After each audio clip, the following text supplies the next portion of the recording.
Well, dubbed America's most reckless billionaire by Forbes magazine, Aubrey McClendon, the former Chesapeake Energy Corporation CEO, he's died in a car crash less than 24 hours after being indicted on conspiracy and price-fixing charges. Now, the 56-year-old, his car struck an overpass in Oklahoma City.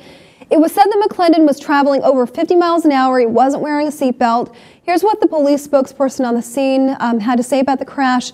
He pretty much drove straight into the wall. The information out there at the scene is that when he went left of center, then went into the grassy area right before colliding into the embankment, there was plenty of opportunity for him to correct and get back on the roadway, and that didn't occur. So what we're seeing here, Sasha, possible suicide. This is coming suspiciously after 24 hours post that indictment on conspiracy charges. He's the #2 gas producer in the U.S. behind ExxonMobil only.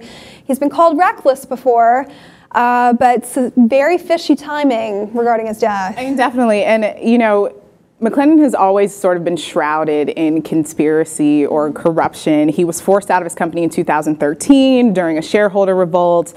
He was accused of stealing insider secrets to go and start his other company. And so with this, I think what's significant is that he came out and said that he felt like the government was making an example of him. He was the only person to be charged with violating the Sherman Act in this way since it was passed. And so, you know, it is significant. But, you know, every few years we see these scenarios where there's one high-profile CEO that gets thrown through the ringer, and it was very Stewart. Yeah, you know, we see some very high-profile people, but what is significant also here is the fact that normally in these cases, these white-collar cases, it's not like these people are serving hard time. We've seen several CEOs get off with slaps on the wrist, or you know, in very, very cushy facilities serving out a year sentence, or even just with probation. So the fact that people are speculating that he possibly killed himself 24 hours after this indictment just seems not to raise the conspiracy flag, but I mean, he could beat the rap. Come on, like yeah. He certainly has enough money and enough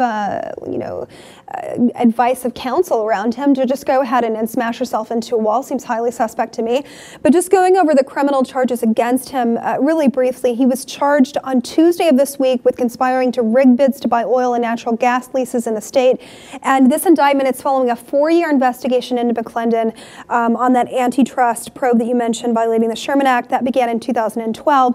Now, he agreed originally to pay $25 million in compensation fund for landowners. This was coming out of a settlement in Michigan, where obviously he's emerging into the shale market. We need to point this out as a caveat, because he was stretching the bounds of his energy holdings in the U.S. And what you said about making an example out of people, we've seen the SEC time and time again do this with high-profile people that are in the media.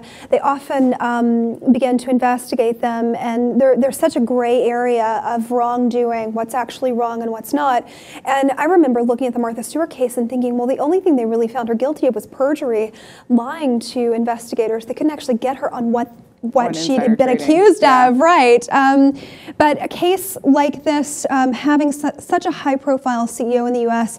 Die in this way, it just conspiracy theories abound, and the rigging of oil and gas leases affects ultimately the bottom line. I was asking an expert how someone would do that, and in terms of price fixing, the price stays the same all throughout the day at a certain level, and then there's a sell-off, a timing, so that it drops, and then that index comes down. It looks like it's been at a certain price the whole time when it hasn't, and there's a lot of gray area there. But this man, he said, and I'm quoting him directly, McClendon, "All my life I've worked to create jobs in Oklahoma, grow its economy, and to provide abundant and affordable energy to all Americans." McClendon has died. Chesapeake up in the air. Just a caveat to the Chesapeake company. Carl Icahn is one of the major shareholders, investors in that company. So we're talking about high-profile people here, and a man that was targeted perhaps for wrongdoing, perhaps to be made an example of, but he's died in a very suspicious way.